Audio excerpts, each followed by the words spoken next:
Satavahanas part 54 Yajnashri Satakarni అయిపోయింది. యజ్ఞశ్రీ శాతకర్ణి తర్వాత మనకి పరిపాలనలోకి వచ్చారు విజయశ్రీ శాతకర్ణి. ఇతను 28వ రాజు అనమాట.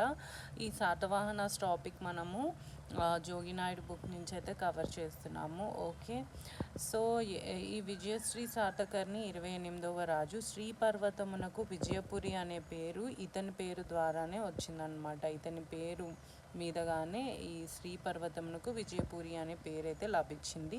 ఇతని టైంలో మనకు ఒక శాసనం అయితే వేయించారు. అదేంటంటే నాగార్జునకొండ శాసనం.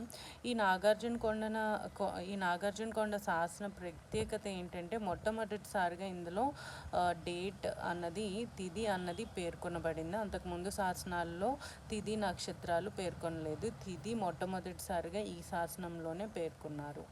ఓకే.